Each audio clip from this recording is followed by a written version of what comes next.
चुनाव में cross voting की खबरों के बाद राज्य सरकार में मंत्री एकनाथ शिंदे के कई विधायकों के साथ सूरत जाने से उद्धव सरकार पर खतरे के बादल मंडरा रहे हैं।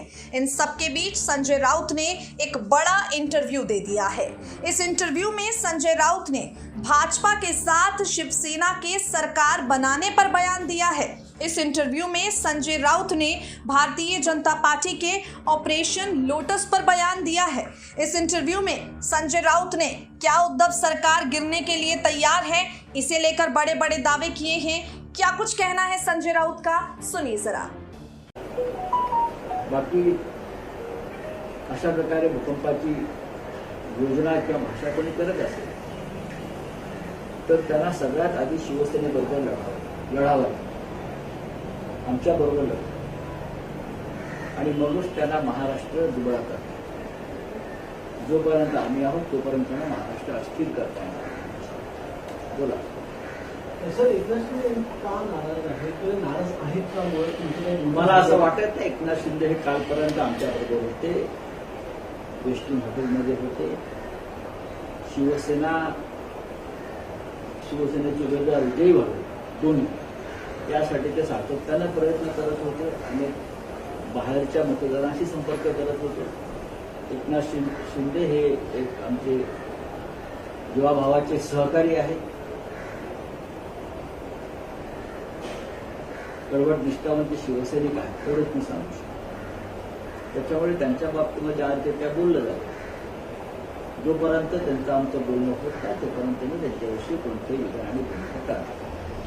माहिती अशी मिळते की एकनाथ शिंदे हे नाराज असल्याचं कारण आहे त्यांच्या खात्यामध्ये सातत्यानं ढवळढवळ केली जाईल। मला असं म्हणायचं नाहीये, मुख्यमंत्री असतील किंवा अन्य कोणी असतील ते राज्याचा कारभार करत असताना अनेक खात्यांचा आढावा घेत असतात। मी कधी सरकारमध्ये काम केलं नाही, त्याच्यामुळे मला जी काय माहिती आहे या काम कार्याच्या पद्धतीशी एवढीच आहे की मुख्यमंत्री हे सर्व खात्यांचा आढावा अधूनमधून घेत असतात। ते गृह खात्याचाही घेतात, ते महसूल खात्याचाही घेतात, अनेक खात्यांचा आढावा मुख्यमंत्री घेत असतात। तरीही जर काही त्यातून गैरसमज निर्माण झाले असतील तर ते आम्हाला दूर करतात। या सर्व घडामोडींबाबत आपलं शरद पवार यांच्याशी चर्चा झाली नक्कीच आज सकाळी आणि काल रात्री माझं माननीय पवार साहेबांशी बोलणं झालं आहे, चालू आहे।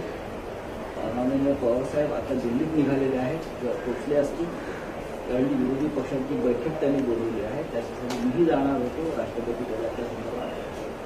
पण या सगळ्या घडामोडी जर सुद्धा त्याच्यामुळे मला दोघी म्हणाले इथेच थांबा, माननीय पवार साहेबांचे म्हणणं इकडेच थांबा, त्याच्यावेळी मी इथे आहे आणि आम्ही आता आमच्या पक्षाचं काम करतो।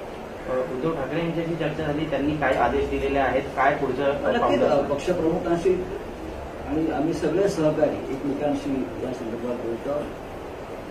मराठवाडा असेल, पश्चिम महाराष्ट्र असेल, उत्तर महाराष्ट्र असेल, तिकडल्या सर्व सहकार्याशी आमची चर्चा सुरू आहे। राजकारणामध्ये अशा प्रकारच्या प्रसंगांना सामोरं जावं लागतं। 2.5 वर्षापूर्वी सरकार स्थापन होत असताना सुद्धा भारतीय जनता पक्षानं अशा प्रकारचा एक प्रयोग केला होता, तो यशस्वी झाला नाही। त्याच्यामुळे त्यांनी थांबून हा दुसरा घाव घालण्याचा प्रयत्न करत आहे, पण हा सुद्धा घाव छातीवर नसून पाठीवर आहे आणि आम्ही छातीवरती घाव झेलणार नाही। म्हणजे एकनाथ शिंदे यांच्यामार्फत सरकार पाडण्याचा डाव सुरू आहे का? असा त्यांचा डाव सुरू आहे, म्हणजे यशस्वी होणार नाही। एकनाथ शिंदे हे कडवट निष्ठावंत शिवसैनिक आहे, त्यांचं संपूर्ण आयुष्य शिवसेनेमध्ये गेलेलं आहे। शिवसेनेच्या अनेक संघर्षामध्ये, आंदोलनामध्ये ते आमच्या बरोबर समोर राहिलेले आहेत। बाळासाहेब ठाकरेंवर त्यांची अढळ निष्ठा पहिल्यापासून आहे, त्याच्यामुळे विचित्र निर्माण केलं जाते बाहेर, मला त्यात फार तथ्य वाटत। कोणत्या गोष्टीला दबाव आणला असेल किंवा असं काय वाटतं का आपल्याला? दबाव आणण्याचे जे प्रकार आहेत आपल्याला माहिती आहेत। आज या सगळ्या घडामोडी घडत असताना नेमकी आजच अनिल परब यांना ईडीची नोटीस आहे। म्हणजे आमच्यातला एक सहकारी या संपूर्ण कठीण काळामध्ये आमच्याबरोबर राहू नये, धावपळ करण्यासाठी, म्हणून आजचा मुहूर्त साधून अनिल परब यांना आज समन्स पाठवून बोलवण्यात आलं। हे सगळे जे बारकावे आणि कावे आहेत ते समजून घेतलं पाहिजे की किती मायन्युटली काम केलं जात आहे महाराष्ट्र अस्थिर करण्यासाठी। देवेंद्र फडणवीस सकाळी चार्टर्ड ट्रेनने दिल्लीला रवाना झालेले आहेत. काही महत्वाच्या घडामोडी घडतात. नाही घडामोडी घ्यायच्या आहेत. दुसऱ्या काय घडामोडी आहेत? असं म्हटलं जातं आता भाजपकडनं की ही लढाई खरी बाळासाहेबांच्या निष्ठावंतांची आणि पवारांच्या आम्ही निष्ठावंतांमध्ये. कोण आहोत? पवार निष्ठावंत हा काय प्रकार? पवार निष्ठावंत वगैरे हा प्रकार नसतो. सगळे महाराष्ट्राचे निष्ठावंत. बाळासाहेबांचे निष्ठावंत आम्ही आहोत, सगळेच आहोत ना.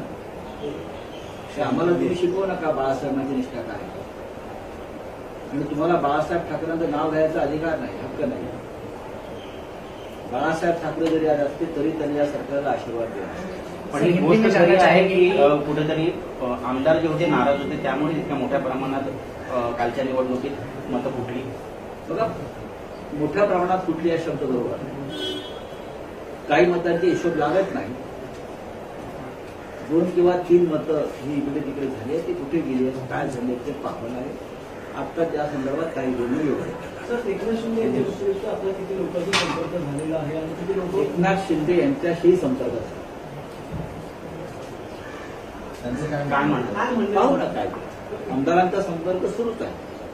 आणि हे सगळे आमदार जे आपल्याला दिसत नाही, त्यांचं संपूर्ण आयुष्य शिवसेनेत आणि बाळासाहेब ठाकरेंबरोबर आहे. आणि अत्यंत वाईट काळातही हे शिवसेनेबरोबर राहिलेले आमचे लोक आहेत. जी नावं मी पाहतोय, मला आश्चर्य वाटलं की अत्यंत वाईट काळ, शिवसेनेच्या संघर्षाच्या काळात हे सगळे लोक शिवसेनेबरोबरच राहिलेले आहेत. त्यांच्या मनात कधीही शिवसेना सोडण्याचा विचार आला नाही. आणि आताही तो आला असेल हे मानायला आणि तयार हे सगळे शिवसैनिक आहेत. सर, हिंदी में जानना चाहेंगे कि एकनाथ शिंदे जो है वो अभी गुजरात में है. कहीं ना कहीं ये एनडीए सरकार के लिए ये बड़ा ऐसे झटका जो है. लोग होते हैं इस प्रकार के, जो मध्य प्रदेश पैटर्न, राजस्थान पैटर्न हुआ है, ये सभी लोग गुजरात में ही क्यों रखे जाते हैं? तो देश तो बहुत बड़ा है. हाँ? सूरत में है, मैंने सुना है. हमारा उनसे संपर्क हुआ है. हमारे सब एमएलए वहां हैं. इसमें से बहुत से लोग जो वापस आना चाहते हैं, लेकिन उनको वापस आना नहीं दिया जा रहा. उनकी घेराबंदी की है. ये घेराबंदी सिर्फ गुजरात में ही हो सकती है, क्योंकि वहां किस प्रकार की सरकार काम करती है और केंद्र किस प्रकार से वहां अपना काम कर लेती है आपको मालूम है.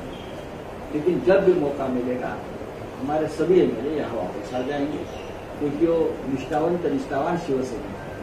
इस बारे में आपकी उद्धव जी से शरद पवार जी से चर्चा हुई? सबसे चर्चा चल रही है. माननीय पवार साहब से, आदरणीय पवार साहब से चर्चा है, शुरू है. उद्धव जी से मेरी लगातार बातचीत चल रही है. मुझे इतना ही विश्वास है सब कुछ ठीक हो जाएगा. और जो मंसूबे लेकर अपने आप को किंग मेकर समझकर कुछ लोग जो काम कर रहे हैं वो सफल नहीं.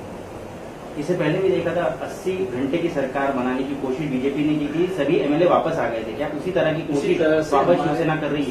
सभी हमारे एमएलए वाले, क्योंकि ये सभी जो एमएलए हैं वो पुराने शिवसैनिक, निष्ठावान शिवसैनिक, शिवसेना के बुरे समय में भी हमारे साथ रहे. अब तो अच्छा समय है. चलिए सर, एक शेवटचा प्रश्न. आपण आता मला म्हणाले की काही आमदारांना यायचे मात्र त्यांना येऊ दिलं जात नाही. नेमकं काय आपण अरे ज्या प्रकारे गुजरातमध्ये त्यांना अडकवून ठेवलेलं आहे, सरकार कोणाच्या आहे गुजरातमध्ये, कोणत्या प्रकारे तिथे राज्य चालवलं जातं आणि केंद्रातून तिथे कशा प्रकारे नियंत्रण आहे त्या राज्यावर हे आपल्याला माहिती आहे. आणि 7 स्तराची सुरक्षा व्यवस्था तिकडे केली आहे. विविध सुरक्षा यंत्रणांनी त्यांची राहण्याची जागा घेतली आहे. मुख्य रस्त्यावर येण्याचे रस्ते बंद केलेले आहेत. ते कशा करतात? महाराष्ट्राचा छळ करण्याची, महाराष्ट्राला बदनाम करण्याची आणि महाराष्ट्राला अस्थिर करण्याची योजना दुर्दैवानं गुजरातच्या भूमीवर रचली जाते. या देशाचं दुर्दैव आहे.